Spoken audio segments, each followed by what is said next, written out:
In the deepest black of the Paleolithic night, a pair of eyes glints in the darkness, then another, and another. They reflect a strange, new star on Earth, a flickering heart of orange and red. The eyes belong to a cave lion, a creature of immense power. But tonight, it hesitates. It sees the fire and it retreats into the shadows. This is the story of how we, a species once hunted, conquered the night and, in doing so, reshaped ourselves. Imagine a small band of our ancestors huddled together. The world beyond their ring of fire is a tapestry of unseen threats. But here, within the halo of the embers, there is a different world. A world of warmth, of safety, and of time itself being stretched and reborn. The sun has set, but their day is not over. It has just entered a new crucial phase. This fire is more than just a barrier against the cold and the predators lurking just beyond the light. It's a time machine. It pushes back the darkness, extending the waking hours. This newfound time isn't just for idleness. It's for survival, for connection, for strategy. Around this flame, the first true nighttime societies were forged.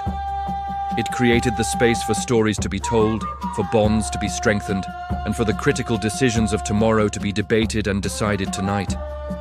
The one who could control this flame, who could master this new domain of the night, held the key not just to safety, but to power. The process begins not with a roar, but with a whisper. A pair of hands, weathered and knowing, carefully nurtures a tiny glowing ember. They cup it, feeding it the driest twigs, whispering life into it with their breath. Sparks dance like fireflies, catching on the tinder.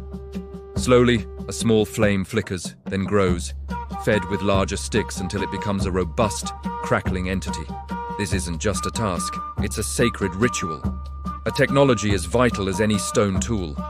Keeping the fire alive through the long, dark hours is a collective effort, a rhythm of responsibility. The group establishes a watch, a rotating guard. One person's duty is to stay awake, their senses sharp, their sole purpose to feed the fire and listen to the sounds of the night. When their watch is over, they gently wake the next person, a silent transfer of duty. This simple rotation is a profound social contract. It builds trust, discipline, and a shared sense of purpose. It's the group's heartbeat, a steady pulse of vigilance that ensures everyone will see the dawn. Each guard isn't just watching the fire, they are guarding the future of their clan.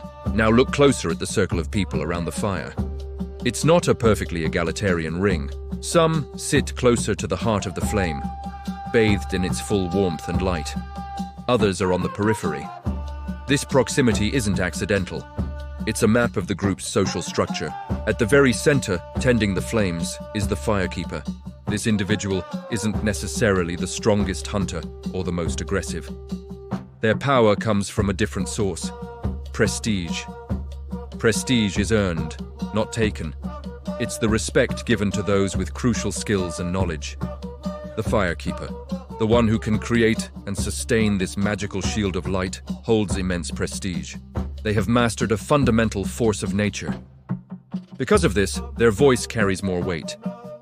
When the group discusses where to hunt tomorrow, which routes to take, or how to deal with a neighboring clan, all eyes turn to the person who holds the fire.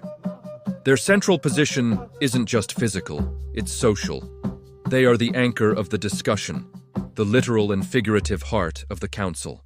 They don't command through threats or dominance like an alpha chimpanzee. Instead, they lead through demonstrated competence and the respect it inspires. Their wisdom, illuminated by the very fire they command, guides the group's destiny. Beyond the firelight, the world has not gone to sleep. A pack of hyenas, driven by hunger, has been shadowing the group for days. They are masters of the dark, their senses perfectly tuned for the hunt. Their whoops and calls echo, designed to create confusion and panic. They test the perimeter, darting in and out of the shadows, their eyes like chips of obsidian. They are expecting their usual advantage, the chaos of darkness. But tonight is different. The watchman stands ready. He doesn't panic. He grabs a burning branch from the fire, a miniature sun in his hand. He thrusts it towards the darkness, shouting, disrupting their attack. The hyenas, ancient predators, are confronted with something that defies their experience. This strange, painful light burns their eyes and fills them with an instinctual fear. They see not a lone, vulnerable figure, but a wielder of harnessed sunlight. The wall of fire is not just a physical barrier, it's a psychological one. After a few more frustrated attempts, the pack gives up. The chattering and whooping fade into the distance. They will seek easier prey. The watchman has won. The fire has won. This victory is more than just survival for another night. It's a fundamental shift in the balance of power. For millions of years, the night belonged to the predators.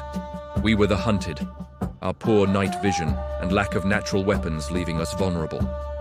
The controlled use of fire changed everything. It was our great equalizer. It turned our camps into fortresses of light in a sea of darkness. By mastering the night, we began to master our own fate. The fire didn't just keep the beasts at bay, it kept the fear at bay, allowing for rest, planning, and the flourishing of culture. The one who mastered the fire, who organized the watch, who led the discussions in its glow, that person mastered the group. They were the first leaders, their power born not from muscle, but from the light. Thank you so much for joining us on this journey back in time. If you found this fascinating, please give this video a like.